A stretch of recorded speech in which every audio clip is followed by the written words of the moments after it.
e espero que haja razoabilidade nas falas aqui. Eu vi ofensa de vários lados aqui e isso não é razoável. Vossa Excelência tem que agir como juiz aqui, como presidente da comissão, os vice que tem que assumir isso. Eu votei nessa chapa, só dei 2 votos em branco, foi quase unânime. E é de bom grado que os vice-presidentes também tenham um tom como se fossem magistrados aí nessa mesa. Porque eu não percebi do Nunes e também do Valadares, que de certa forma ofendeu indiretamente a esquerda. Eu sou de esquerda. Aliás, a esquerda foi muito perseguida na ditadura. E aí, se eu falar aqui o que eu quero falar, vai ficar feio o negócio. E eu não vou falar porque eu quero o bom senso dessa casa e eu acho que tem que ser respeitoso com todo mundo. Senhor presidente, senhoras deputadas, senhores deputados, para quem defende direitos humanos, para quem defende de fato as pessoas indistintamente, pode ser ex-juiz, pode ter certeza que vai proteger o Estado sempre. Toda a minha solidariedade à família do ex-juiz, todo o meu apoio à independência da Polícia Federal, autônoma, independente, que no passado se trocava policiais federais quando estava se chegando nas investigações, havia interferência política. Quem defende direitos humanos luta por igualdade de oportunidade. Quem defende direitos humanos, independente se é ex-juiz, que aliás o ex-juiz que foi pego, querido Faleiro, com a boca na botija, vai ter que se explicar na justiça. Quem disse que ele era parcial foi a Suprema Corte. Esse ex-juiz, ele chutava, cabeceava, pegava no gol e dava uma de gandula de vez em quando. Fazia um combinado com o Ministério Público. Onde é que já se viu? Como é que se fortalece as instituições? A postura dele, combinada com o atual deputado daqui, fazia um jogo político, desconstruiu, não colaborou em nada com o Ministério Público e com o Poder Judiciário. Aliás, criou um ambiente ruim. Acredito que, inclusive, essas instituições aprenderam muito pelo abuso de poder que houve. Acredito que essas ações, desse abuso de poder que houve no passado pelo ex-juiz, deve servir de grande aprendizado para todo esse parlamento, inclusive. Nós queremos instituições fortes, queremos um judiciário fortalecido, de um Ministério Público e Polícia Federal absolutamente independentes, para inclusive, e aí eu quero parabenizar o presidente Lula, finalizo, presidente, o ministro Flávio Dino e toda a Polícia Federal que trabalharam pela proteção do ser humano, como deve ser. Afinal, sem ironia, queremos nossos opositores bem vivos para que possam apreciar a vitória da justiça e da dignidade humana. Esse início, quero dar as boas-vindas aos novos vice-presidentes. Eu acho que a razoabilidade é seguir os princípios constitucionais e em uma audiência pública, fala por si, deputado Nunes.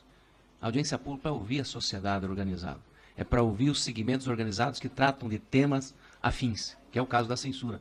Não ouvir setores da sociedade organizada que têm histórico com a temática é um desrespeito à Constituição brasileira. É um desrespeito porque aqui a pluralidade de ideias se reflete aqui, por isso que é bonito, por isso que é parlamento.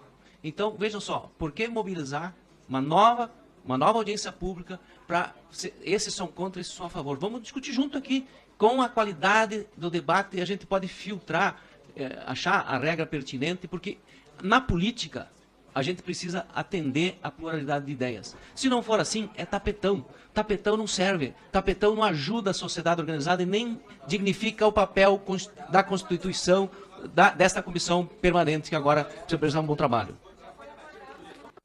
Obrigada. Mais uma vez, estou pedindo o editamento desse requerimento para incluir os convidados, outros convidados, reforçando mais uma vez que a gente precisa garantir a pluralidade de ideias, que a gente precisa garantir o debate democrático, e então que a gente possa incluir outras entidades, outras pessoas nessa audiência pública. Pediram a palavra também para discutir o deputado Felipe Barros em primeiro e depois o deputado Bibo Nunes. Nobre presidente, colegas deputados e deputadas, em especial a deputada Carol, nós, na reunião passada, discutimos longamente esse requerimento de autoria do deputado Gayer, E para mim, pelo menos havia ficado claro qual seria o encaminhamento. O encaminhamento seria: o deputado Gayer faria audiência pública com os convidados que foram aprovados no requerimento dele, acrescentados aqueles que foram solicitados por mim e pela deputada Júlia Zanata, salvo melhor juízo. E a deputada Carol, então, faria um outro requerimento para uma outra audiência pública com quem ela bem entendesse convidar. Não é de bom tom, e aqui eu falo com todo carinho, porque a Carol, apesar da experiência política que tem, está chegando em Brasília agora. Mas não é de bom tom fazermos requerimentos em cima de requerimentos já aprovados de outros parlamentares. O requerimento do deputado Gayer foi aprovado na sessão passada. Tem um objetivo específico de ouvir aquelas pessoas que foram e que estão sendo censurados. Não há impedimento algum em a deputada Carol fazer a audiência pública com os convidados que ela queira ouvir. Eu entendo que a gente já debateu essa temática na outra reunião dessa comissão, mas, mais uma vez aqui, eu quero deixar nítido que não se tratam de convidados meus, não são amigos meus. A gente está falando de entidades da sociedade civil que têm interesse, muito interesse, em debater essa temática. Seriam 3 entidades: a Coalizão de Direitos na Rede, o Instituto Vero e o Artigo 19. São entidades que debatem exatamente a temática da audiência, que é a institucionalização da censura no Brasil.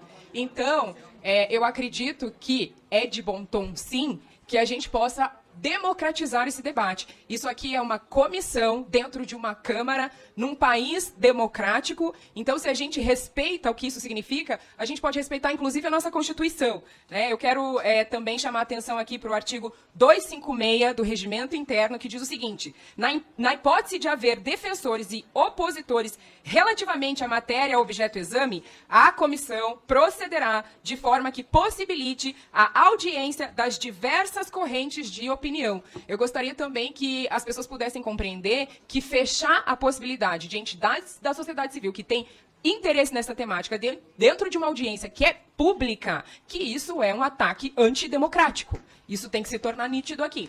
Então, também quero chamar a atenção aqui para a Constituição Federal, nos seus princípios fundamentais, que diz o seguinte: a República Federativa do Brasil, formada pela União indissolúvel dos Estados, municípios, Distrito Federal, constitui-se em Estado democrático de direito e tem como fundamento a soberania, a cidadania, a dignidade da pessoa humana, os valores sociais do trabalho e da livre iniciativa e o pluralismo político. Essas entidades, elas debatem esse tema há muito tempo, e impedir que essas pessoas possam estar num espaço público, que é o espaço de uma audiência pública, dentro dessa Câmara, isso sim é cercear um debate, isso sim não é de bom tom. Muito obrigada.